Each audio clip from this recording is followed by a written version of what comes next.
Jadi tidak hanya mereka itu tahu konsep, tapi mereka tahu untuk apa aku melajari ini. Penasaran nih Bu, sebenarnya apa yang melatar belakangi Bu Krisna membuat inovasi ini? Wah, matematika itu bermanfaat, berguna, dan Iya. terpakai di jurusan mereka.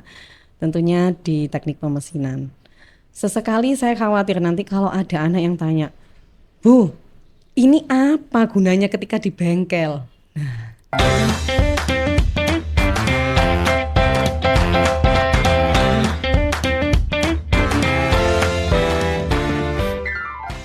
Assalamualaikum warahmatullahi wabarakatuh.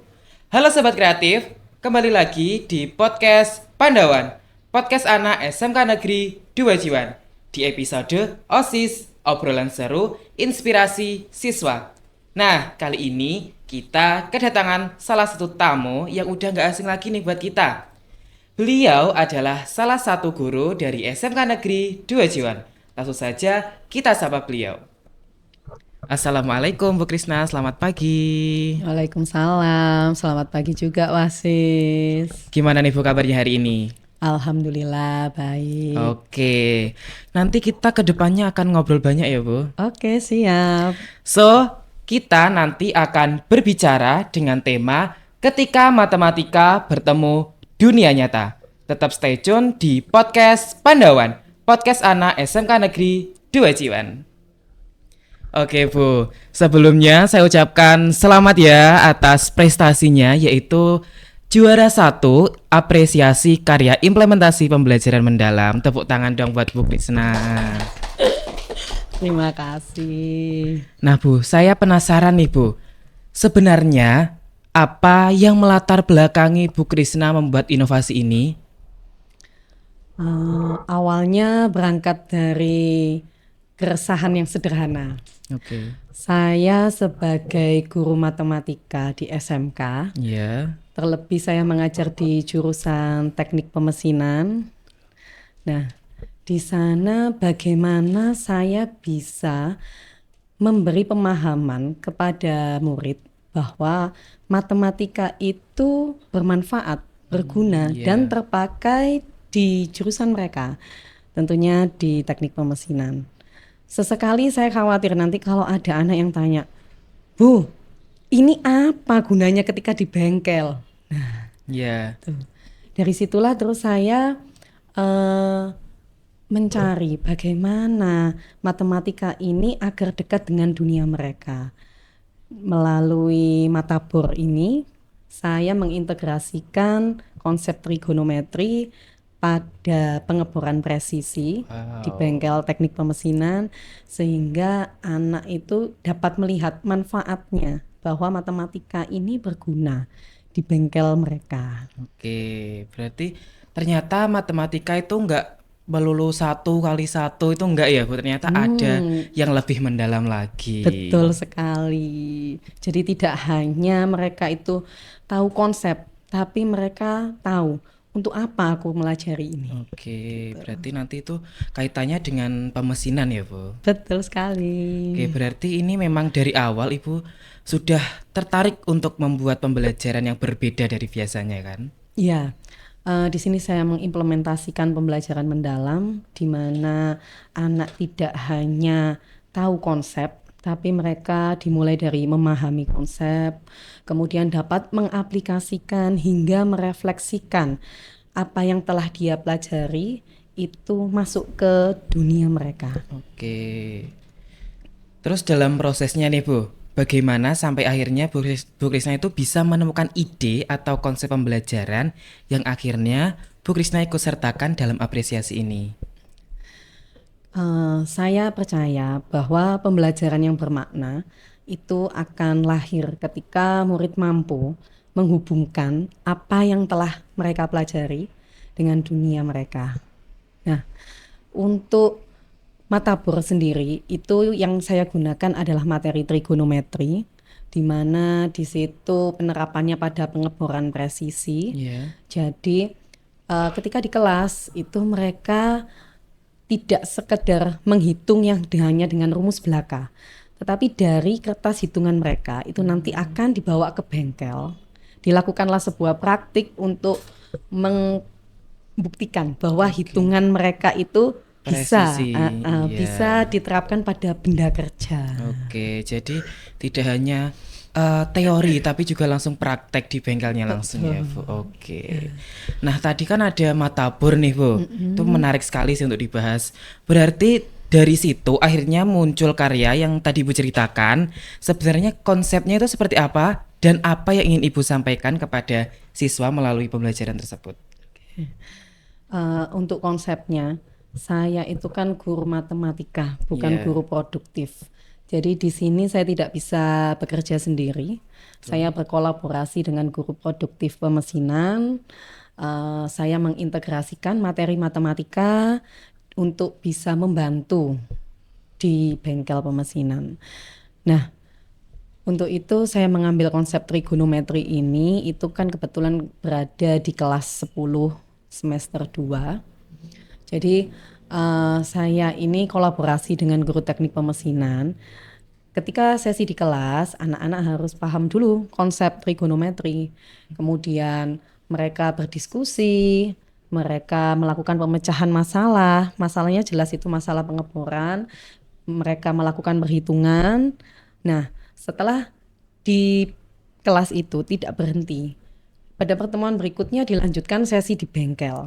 Nah, ketika sesi di bengkel itu saya ditemani dengan guru produktif, guru Iya. teknik pemesinan. Murid itu membawa lembar kerja hasil perhitungan yang dari kelas tadi. Oke. Jadi sebelum mereka melakukan proses pengeboran, dipastikan dulu untuk hitungannya, kemudian persiapan pengeborannya. Setelah siap, baru mereka melakukan pengeboran hingga nanti untuk pengukuran hasil kerja, hasil produknya itu apakah sesuai dengan hasil perhitungan yang Oke, di kelas iya. tadi. Berarti Seperti itu. pengeboran itu tidak melulu langsung dibor gitu ya, Bu, tapi juga ada iya. perhitungannya. Perhitungannya dulu. Betul. Apa yang membuat Ibu milih pendekatan seperti itu? Kira-kira adakah masalah yang Ibu temukan saat mengajar sebelumnya? Untuk tantangan ya, masalah cukup banyak. Yang pertama, saya harus bisa merubah pandangan anak bahwa matematika itu kan dianggap mata pelajaran yang sulit, Iya, membosankan dan sulit. bosan, banyak rumus. Iya. Dari situ saya ingin merubah cara pandang mereka dari matematika yang sulit, banyak rumus, membuat mereka sadar bahwa matematika itu ada manfaatnya Iya. dan dekat dengan dunia mereka. Itu yang pertama.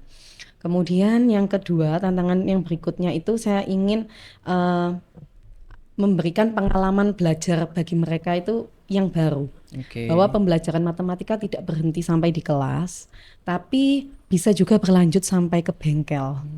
Jadi mereka bisa merasakan manfaatnya. Oh, Iya. ternyata saya belajar matematika itu ya memang butuh. Ini nanti untuk kerja saya di bengkel. Nah, seperti itu. Oke, waktu pertama kali diterapkan ke siswa nih, Bu, respon mereka itu seperti apa? Terus kira-kira ada perubahan nggak sih, Bu? Untuk responnya mereka seru kok. Kan jadi ketika sesi di kelas itu saya membentuk murid itu ke dalam kelompok-kelompok belajar. Jadi murid itu tidak hanya duduk terus habis gitu mendengarkan guru menjelaskan, terus hanya sekedar mengerjakan soal, enggak. Jadi murid itu berdiskusi dengan kelompok-kelompok belajarnya ya, kurang lebih satu kelompok itu 4-5 anak. Iya. Nah, apa yang didiskusikan? Yang didiskusikan selain pemahaman tentang perbandingan trigonometri, dia juga memecahkan masalah pengeboran. Nah, untuk masalah pengeboran ini saya buat seolah-olah mereka menjadi operator mesin. Oke. Nah, jadi mereka nanti kan memang nanti akan bakalan melakukan Iya, pengeboran. betul. Jadi saya berikan rinci sudut mata bornya, saya berikan diameternya, kemudian nanti konsep trigonometri apa yang digunakan sampai seperti itu. Jadi pembelajaran yang saya terapkan tidak hanya sekedar berapa nilai sin dari 30? Iya. Apa sih yang dimaksud dengan perbandingan sin, kostan? Tidak hanya seperti itu, tapi sampai mereka bisa berpikir bagaimana saya bisa menerapkan konsep trigonometri ini untuk menghasilkan karya yang presisi melalui pengeboran itu tadi. Berarti dari yang awalnya terlihat menyeramkan dan sulit ternyata tuh menyenangkan loh teman-teman. Iya. Terus tapi di balik hasil yang bagus ini pasti ada prosesnya kan Bu. Selama membuat dan menerapkannya, kira-kira tantangan yang paling besar itu apa sih Bu? Tantangan yang paling besar.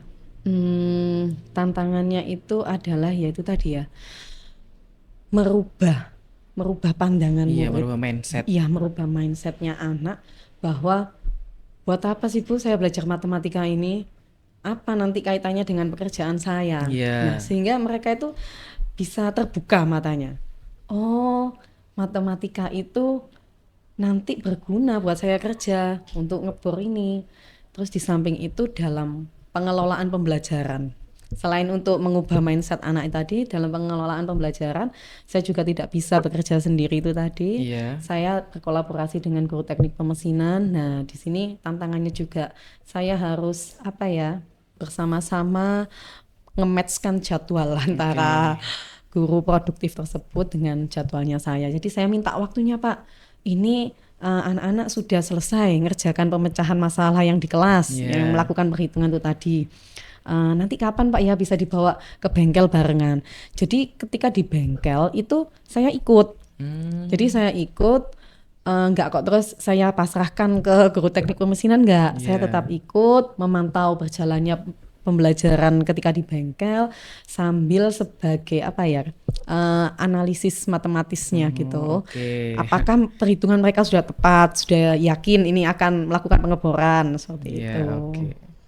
Nah, akhirnya setelah ini membuahkan hasil kan Bu, bisa mendapatkan juara 1. Waktu pertama kali Bu Krisna tahu mendapatkan juara 1 ini, kira-kira apa yang terlintas di pikiran Bu Krisna? Saya enggak nyangka.